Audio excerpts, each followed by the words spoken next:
So this patch is a ridiculous ambient drone that I've made. And even as I'm talking, that tail is still going. It's utterly ridiculous, but it's just so much fun to play that I thought I'd share it. Now the cool thing about patches like this is that I had a rough idea of the kind of thing I wanted to make when I started building it, but you really can't predict how things like this are going to go. You just need to experiment and see what kind of sounds you can get. That said, the more experience you are with the effects parameters, the more you can try and design this as you go along. I'm using my Kiesel A7 with Lundgren M7 pickups. I'm using the bridge as a humbucker. I suppose we should start with the amp and cab, although by the time you finish this won't sound anything like a guitar, so let's see. We've got the USA Clean model, which I believe is a Mesa Mark IV or Mark V. EQ is fairly standard, just slightly up on the mids and the treble. Bright switch is on. I've actually turned the drive up quite a lot here. It's not a distorted tone by any means, but the drive kind of gives it a bit more of a growl. I think if you made this with a high gain amp, it would sound really abrasive, but well, you'll see when we start adding the effects that it just adds a little something.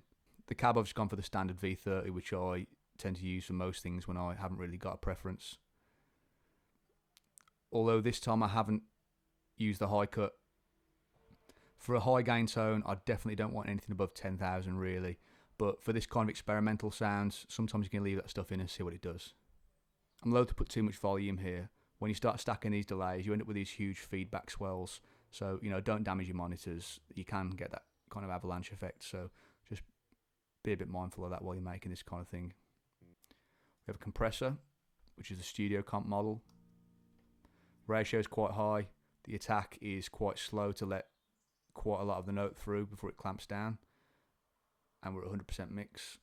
That's just to make the notes more consistent. Obviously, by the time this patch is finished, you don't really hear too much of what you're playing. It kind of, the notes kind of swell through afterwards, but it just gives us a bit more consistency.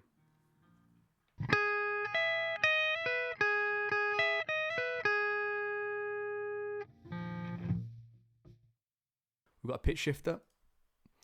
You could alter this depending on the kind of part you're playing. If you're playing quite high up on the neck like I am here, on the higher strings, you might want to shift down. You might want to do the opposite if you're playing on the low strings, maybe add some octaves higher. For this one, it's the fixed harmony mode, so very simple, 1 octave down, 2 octaves down. Both the same level as each other, and we're at 50% mix, so it's at the same level as the dry signal, so all 3 octaves should be at the same volume.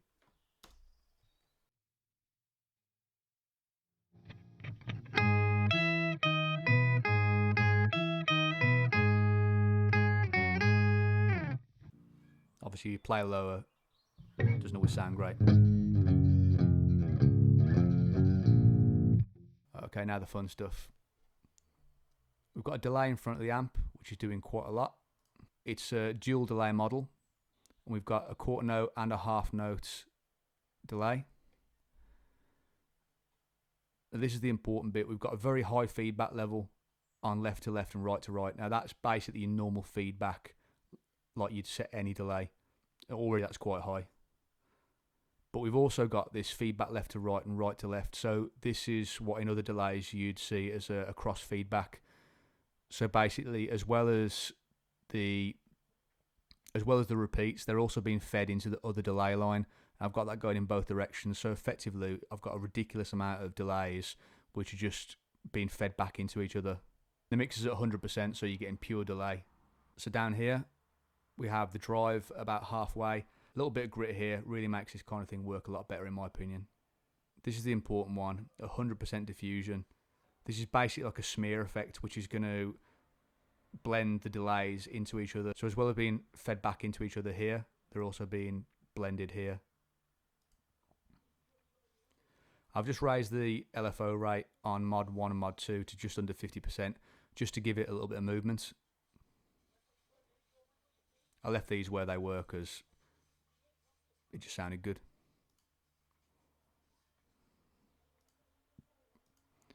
So let's hear this.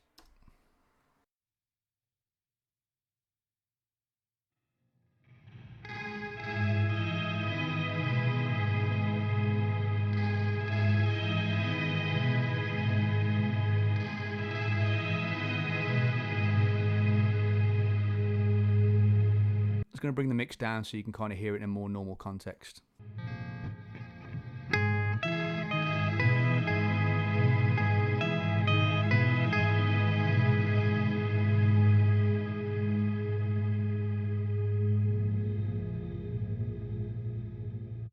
And that's in front of the amp, so it's getting amplified and it's going through the cab processor as well.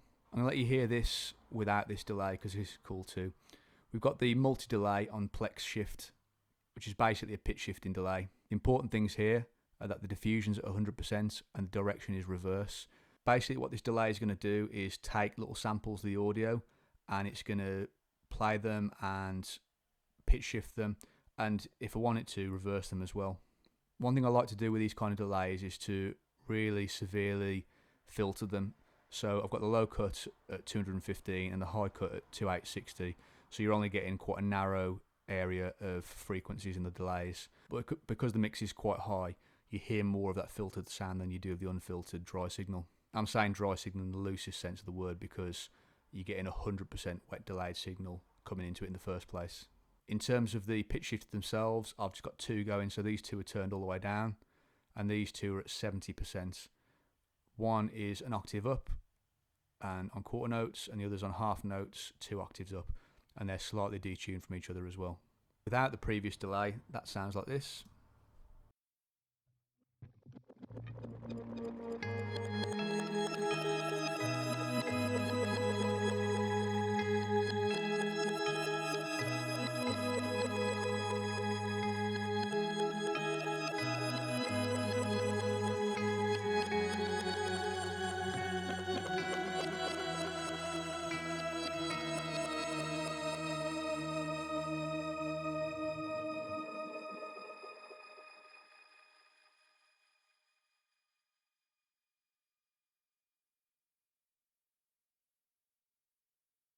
That is a lot of fun to play with. When you feed the previous delay into it, it's just insane.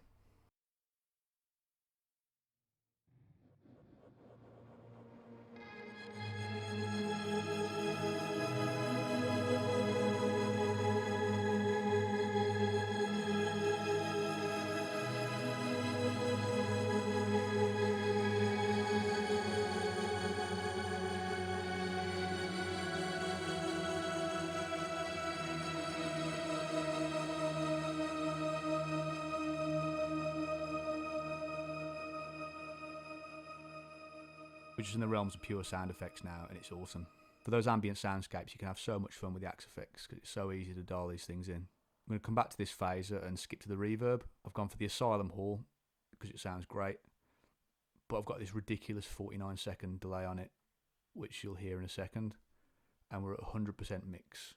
And we're in series as well, so all these delays are then hitting the reverb, which is 100% wet.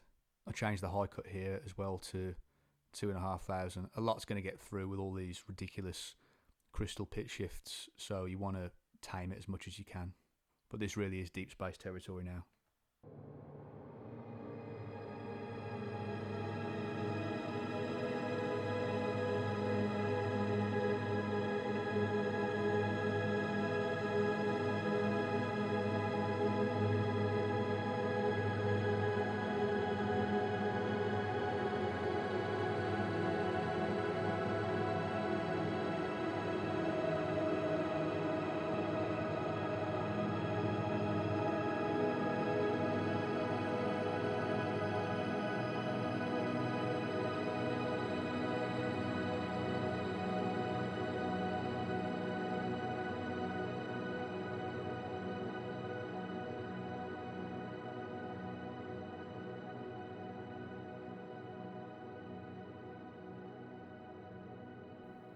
And you really could go and make yourself a cup of tea and come back and that reverb tail would still be going.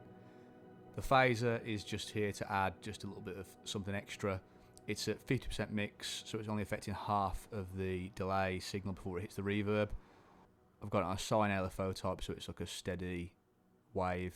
Depth is very high and the rate is moderately fast, and we're using the Block 90 model, which I think is an early phase 90. And all that does is just give a little bit of movement to these delays.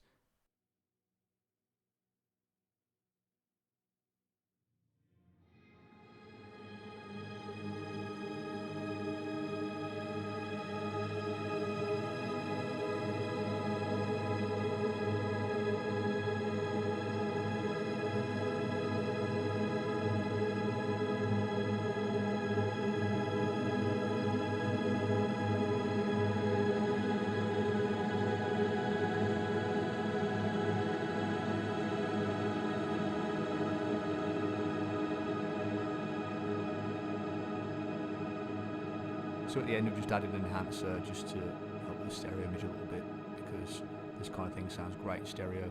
I just put a low cut of 300 just because I like my low frequencies to stay in the middle if possible. So that is the patch. You could, in theory, if you had a lead or a clean riff, play that same riff into this patch and it would just give you this amazing cloud of sound underneath the part that you've already got.